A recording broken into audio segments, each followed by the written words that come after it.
Olá, aqui quem fala é o Davi e seja muito bem-vindo a este humilde canal.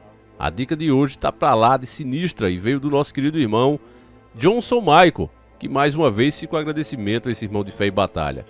Ele lembra de uma matéria, um caso que chamou muita atenção aqui, tomou conta inclusive da grande mídia, o que desmente a narrativa de agora, você vai entender do que eu estou falando, aconteceu nos anos 70 e foi sobre o bebê diabo. O nascimento dessa suposta profana criatura ganhou as primeiras páginas das principais mídias da época. O jornal circulava muito mais do que hoje. Eu diria até que tinha mais relevância do que a própria televisão, já que a televisão nem todos tinham. E só para você ter ideia, em 11 de 5 de 1975, saiu a matéria Nasceu o Diabo em São Paulo. 12 de 5 do mesmo ano, 75, bebê diabo desaparece. 13 de 7 do mesmo ano, feiticeiro irá ao ABC expulsar o bebê diabo. 14 de 5, bebê diabo do ABC pesa 5 quilos. 15 de 5, bebê diabo inferniza padre do ABC. 16 de 5, nós vimos o bebê diabo. 17 de 5, povo vai ver o bebê diabo. 18 de 5, procissão expulsará o bebê diabo. 19 de 5, viu o bebê diabo e ficou louca. 20 de 5, santo previu o bebê diabo. 21 de 5, bebê diabo nos telhados das casas do ABC. 22 de 5, médico afirma o bebê diabo nasceu no ABC. 23 de 5, diabo explode mundo em 1981. 24 de 5, bebê diabo parou o táxi na avenida. 25 de 5, fazendeiro é o pai do bebê diabo. 26 de 5, bebê diabo viaja para ver o pai. 27 de 5, bebê diabo aparece no lugar do eclipse. 28 de 5, mais 7 viram o bebê diabo. 29 de 5, bispo morre de medo do bebê diabo. 30 de 5, bebê diabo arrasa com o ritual de um bandista. 31 de 5, fanáticos ameaçam bebê diabo do ABC. 1 de 6, sequestrado bebê diabo. 2 de 6, bebê diabo à morte. 3 de 6, bebê diabo foge para o Nordeste. 4 de 6, padre de Marília, eu acredito no bebê diabo do ABC. Essa foi a última matéria aqui relatada, né, na nossa pesquisa. Por que é que eu falei isso tudo para você e fiz questão de ler? Né? Bastava eu dizer que passou mais de um mês.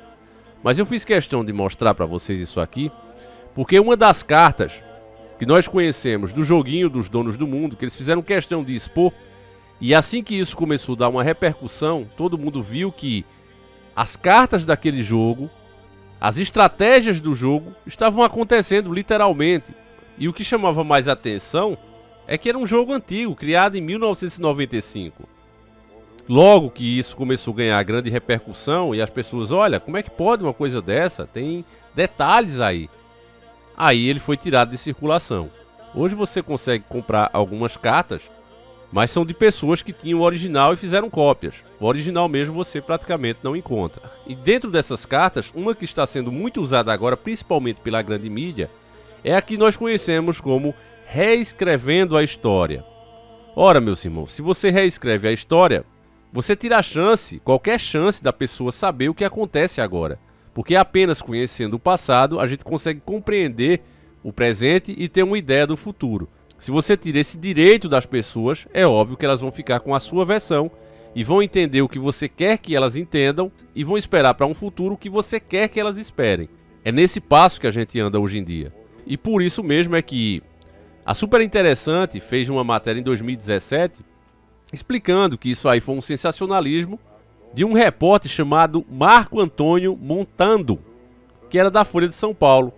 Ele foi de fato conferir essa criança que nasceu isso em 1975, maio de 1975 para ser mais preciso, e ele viu que de fato nasceu uma criança com 2 salências na testa, lembrando os chifres, e um prolongamento no cóccix, que seria o rabo. Mas, segundo as explicações científicas hoje, né, que normalizam tudo, não explicam como acontece. Diz só que é uma anomalia e ponto final.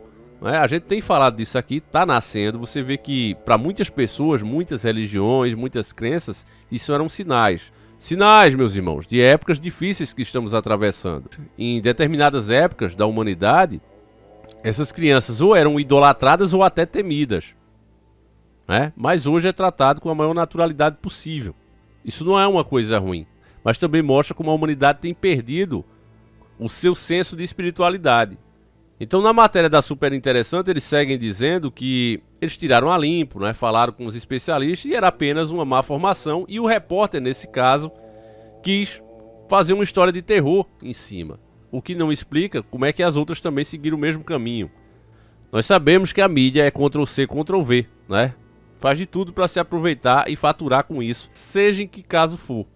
Eles não estão nem aí. Para eles o que vale é os números. Mas, como a gente tenta aqui fazer uma matéria passando o máximo possível dos fatos, existe essa versão hoje em dia, como eu disse para você, que foi criada em 2017. Mas o que é que falava naquela época? O que é que as pessoas diziam? É isso que a mídia não quer trazer para você, mas nós trazemos aqui. Esse, inclusive, é o nosso trabalho. E eu digo nosso porque somos todos nós juntos que acabamos escolhendo os próprios conteúdos e juntos abrindo a nossa mente. Então o que se fala hoje é isso, né? Que era apenas um fenômeno e a mídia sensacionalizou em cima para ganhar audiência, né? Chocar a população e não passava de uma anomalia. Ponto. Você nem precisa ver o vídeo, né, se você concorda com eles. Agora, o que o povo acreditava, o que tinha na matéria que fez tanta gente acreditar e acredita até hoje, que havia algo a mais nisso aí, que era um sinal do que viria pela frente, você vai saber agora. E como não há tempo a perder, pega agora mesmo o bolo de fubá com café e vamos iniciar o nosso quadro.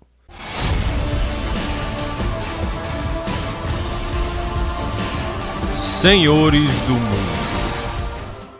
O dia 11 de maio de 1975, Dia das Mães, seria um domingo sem grandes novidades como qualquer outro Dia das Mães naquela época. Mas a edição daquele dia de um jornal mudaria tudo. Desde as primeiras horas da manhã, as bancas estavam lotadas de pessoas comprando o jornal Notícias Populares. Ele trazia, estampado em letras garrafais, a manchete: Nasceu o Diabo em São Paulo. Todos queriam saber a história do bebê que tinha nascido no hospital de São Bernardo do Campo, com chifre, rabo e ameaçando todo mundo assim que nasceu, pois o bebê podia falar. Depois da notícia, milhares de pessoas começaram a falar sobre o bebê, e alguns relatavam ter tido terríveis experiências ao chegar perto dele. Uma testemunha disse que o viu soltando fogo pela boca. Outra jurava que seu corpo era coberto de pelos. Houve inclusive relatos dos repórteres que tentaram entrevistar as enfermeiras, e todas elas, antes de começarem a falar do tal bebê, precisavam rezar um Pai Nosso e diziam que aquilo ali era um assunto muito pesado. E os relatos não pararam por aí. Durante os 37 dias que seguiam as matérias, mais e mais relatos iam se somando às páginas dos jornais. Pessoas que diziam que o bebê pulou nos telhados, outras que o viu pedindo sangue para beber. Até pacientes do jornal que estavam perto do quarto dele disseram ter visto a criança pular do terceiro andar e chegar ao chão sem problema nenhum e sair em um carro preto. Muitos acreditavam que esse carro estariam levando ao inferno. Relatos como esses não paravam de chegar. Até que, simplesmente, depois dos 37 dias, da mesma forma como surgiu, desapareceu sem deixar vestígios. Até hoje, ninguém sabe bem ao certo o que aconteceu com a criança, com os chifres e o rabo. Eu tenho uma teoria. Acredito que essa criança virou sindicalista, começou a organizar greves, depois montou um partido e hoje se tornou presidente. Desconsidere essa parte. Mas voltando a falar sério, meus irmãos, uma coisa que é incrível é que essas coisas envolvendo o sobrenatural, elas chegam e desaparecem de forma muito rápida. Hoje, esse caso é considerado apenas como um sensacionalismo da mídia. Inclusive, ele virou estudo. Tem livros que falam sobre ele, como por exemplo, Espreme que Sai Sangue, um estudo do sensacionalismo na imprensa de Danilo Agrimani, e nada mais que a verdade, a extraordinária história do jornal Notícias Populares de Celso Campos. Saiu até um documentário em 2002, sobre as lendas urbanas, chamado Nasceu o Bebê Diabo em São Paulo, de Renata Druck, que coloca essa história entre outras lendas urbanas paulistas. É assim que a mídia trata sempre que envolve o paranormal. Existia um cara, família, e agora me deu completamente um branco, mas era um cara que fazia uns desafios estranhos e bizarros, e ele dizia que tinha pacto, que aquelas proezas vinham justamente disso, desse pacto que ele tinha feito, e hoje não se pode mais mostrar nada porque os desafios que ele fazia eram pesados. Colocava o Zóio, por exemplo, no chinelo, Tem o YouTube Zóio que fazia uns desafios bizarros Mas o que o cara fazia já naquela época, nos 80, finais dos anos 80 para 90, deixava ele no chinelo. E nunca foi provado que era algum tipo de truque, muito pelo contrário, né? Mas aí, de repente, esse pacto teria chegado ao fim e ele continuou fazendo as bizarrices até que um desses desafios ceifou a vida dele. A coisa era tão bizarra, meus irmãos, que isso meio que foi banido, escondido pela própria mídia. Então, mesmo que a pessoa acredite que isso aqui não passava de sensacionalismo, esses fenômenos, esses sinais, eles continuam acontecendo até o dia de hoje. Eu, inclusive, quando quebrei o meu braço, no hospital que eu tava, o pessoal disseram que tinha nascido um lá. Um exatamente assim. E que ele parecia entender tudo que os médicos falavam.